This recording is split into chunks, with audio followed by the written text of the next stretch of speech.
Hey guys, what's going on? It's Mike Chen. It's Dan Chen. When you were growing up, did your mom tell all kinds of scary things to get you to behave? Well, of course ours did. Many of the old wives' tales, as they are called, were aimed at preventing bad behavior. Others were just sort of random. Of course, as we got older, we realized some of the things they told us weren't exactly true, but some actually made sense. So today, we want to share with you some common old wives' tales that we've heard growing up that have some explanation or logic behind them, and some that don't.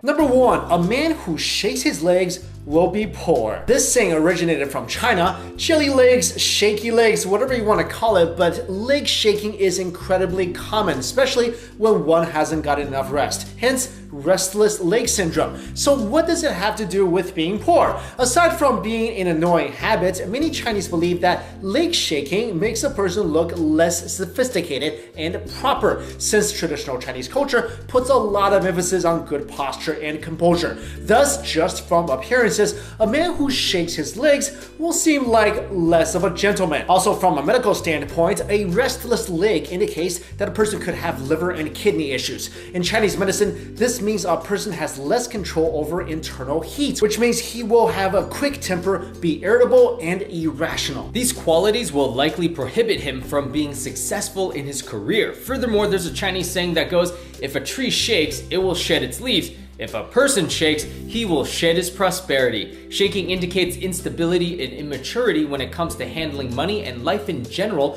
which means a person who shakes cannot hold onto wealth in the long run. The same applies to women, except instead of money issues, a woman who shakes her legs is thought to suffer from emotional issues. This creepy wives' tale is commonly believed in Asia, and there are many different theories as to why it's bad and what the consequences are. In Japan, it is said that if you cut your nails at night, you will not be able to see your parents die. Isn't that a good thing? Well, not exactly, because it's basically a way of saying you're gonna die really young or before your parents. So why is this a thing? There are several theories. One is, in ancient Japan, there were no such things as nail clippers, so people used knives or scissors to cut their nails instead. Obviously, this can be a rather dangerous task to do at night in the dim candle lights. And back then, if you could accidentally cut yourself, your wound could become infected, and without proper medical treatment, it could result in death. It really only needs to happen to a few people before everyone says it's a horrible idea to cut nails at night. Another theory is that the Japanese believe that cutting tools such as knives and nail clippers can create a gap in what they cut,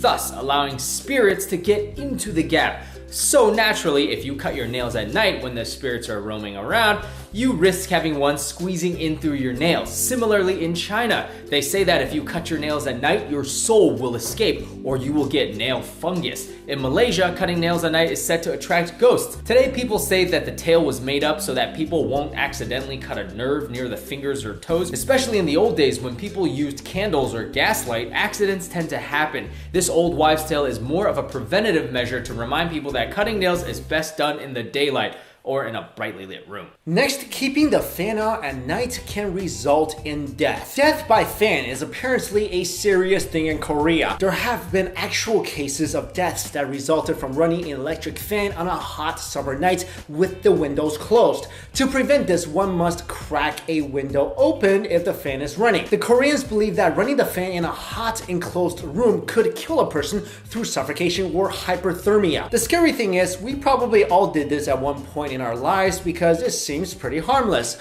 While many think of this as an old wives' tale, it's actually valid. The reason is the human body maintains an even temperature via a thin layer of air surrounding the body. Even in very cold or hot environments, the body can slowly adjust because it uses this layer of air as a buffer. However, when there is wind, this layer of air is destroyed, so we feel colder on a windy day. The same applies in hot, windy rooms. When the fan blows directly onto the body, our body loses the ability to control temperature using this layer of air. Furthermore, the human body copes with high temperatures by sweating and cooling off when the sweat evaporates. When the fan continually dries the sweat from the body eventually runs out of fluids. Then the body temperature will rise rapidly, which can result in death by hyperthermia. Children, elderly, and people who are intoxicated are most at risk for this because they cannot regulate body temperature as well as a healthy, sober adult. So you see, it is good to take heed to certain old wives' tales. It might save your life one day. Next, large ears and earlobes mean wealth and prosperity. This one is often heard in many East Asian and Southeast Asian countries where Buddhism is commonly practiced. That is, large earlobes will lead to a prosperous life. How do the size of earlobes have anything to do with your fate? Well, generally speaking, people think having any features similar to Buddha is a lucky sign, such as a full forehead, but somehow the one feature that stands out the most are large ears and elongated earlobes. Buddha is a divine being, so of course anyone who has features resembling him would be considered blessed and fortunate. Actually, Chinese face reading is a whole nother thing, but back to ears and earlobes. In traditional Chinese medicine, the ears are considered to be openings of the kidney on the surface of the body. So one with large shapely ears are considered to have healthy kidneys and will live longer. If the ears are fleshy and not bony, it means that the person is likely to be healthier in general. Additionally, it could mean that the person's brain was better developed in the womb, so he or she might be smarter, which makes it easier to succeed in life. Next, avoid home renovations if there is a pregnant woman in the house.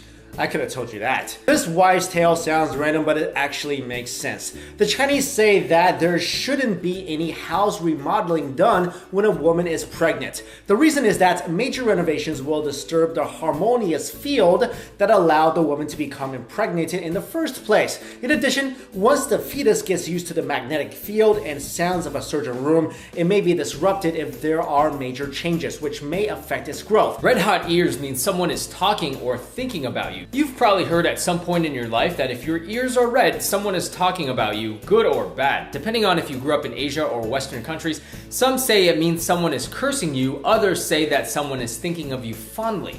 Some even say that if your ears are red, you are soon to receive a lashing or beating. In China, there are even more complicated theories that saying having a hot ear at different times of the day represents different things. No matter what it is, it's like your ears are foretelling something that is about to happen. We searched far and wide for theories about the origins of this old wives' tale, but none are very clearly explained. What we do know is that most recently, scientists discovered that heated ears are related to brain activity because the inner ear and the brain share the same blood. So if you're using one part of your brain more, one side of your ears might heat up correspondingly due to increased blood flow. Therefore, it's possible that your own thoughts are causing the heat. I always thought that my ears were hot because that's where hot air escapes out of. Next on our list, small hands will yield treasure, large hands will yield weeds. This is a saying that is only found in China. Some believe that if you have small hands, you're likely to be born with a silver spoon in your mouth, whereas those with big hands will have to labor hard for money. There really isn't any rationalization to this saying other than the notion that back in the day in China, people who have small, delicate hands are thought to be from noble or wealthy families, whereas those with thicker, larger hands are thought to be laborers or peasants. Of course, this isn't applicable today. Also, according to Chinese fortune tellers, those with smaller hands are likely to be wealthier because they are cautious with their money and think things through before taking on a business venture, thus increasing their rate of success. In comparison, those with larger hands are more reckless with money. The saying 花钱大手大脚, which literally means spends money with big hands and feet, now makes a lot more sense. If you pull out a white hair, 3 more will grow in its place. Many Asian countries, including China and India, have this saying where if you pluck out a white hair, 2 more will grow in its place. The idea is the more you pull, the more they will grow. Friends of mine claim that this is true. Hair experts, on the other hand, saying that pulling a white hair out won't necessarily make more white hair grow, but that same empty hair follicle will likely produce another white hair. If you're lucky, it might come out a shade darker than before because each hair can vary in color due to health. So at the end of the day, it's probably best not to pull the hairs out at all because if you damage the follicle, it won't produce any more hair and then you'll be left with mini bald patches on your head. Anyhow, this seems to be a preventative old wives' tale to stop people from pulling white hairs or hairs out in general. If you take a photo with 3 people, the person in the middle will die first. This is another very popular and creepy Asian old wives' tale. It is known in Vietnam, Japan, Cambodia, Singapore, and the Philippines. There is no direct way to explain this, but many believe that it came about when the camera was first invented. People at the time were unfamiliar with the technology and how it was able to capture images so clearly, so there was a certain mysticism surrounding the camera. Some folks thought the camera was able to capture a person's soul and suck away their life force. Of course, when taking a picture with 3 people, the person in the middle is facing the lens and the center of the camera, so it is likely that person would be affected the most. The weird thing is, you would assume that this would apply to one person or any odd numbered group taking a group photo, but no, it only applies to 3 people. Old wives' tales to keep children from misbehaving. Like we said, there are so many old wives' tales that exist purely to teach children not to misbehave.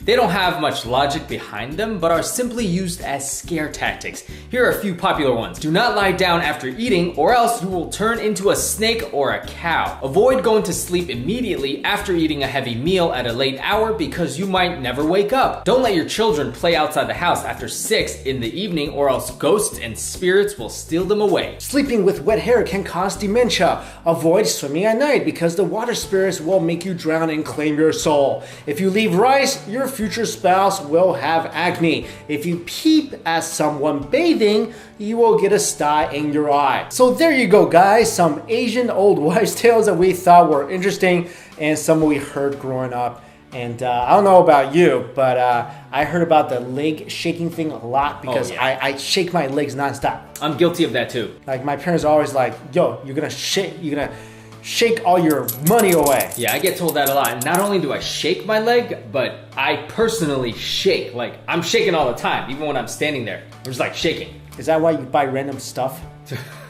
Dude, well, I'm not broke yet, so... Is your hand small? No, I don't know. I have normal sized hands. Yo, you know what one wives' tale that I heard recently that I actually started doing? What? It's the acne one.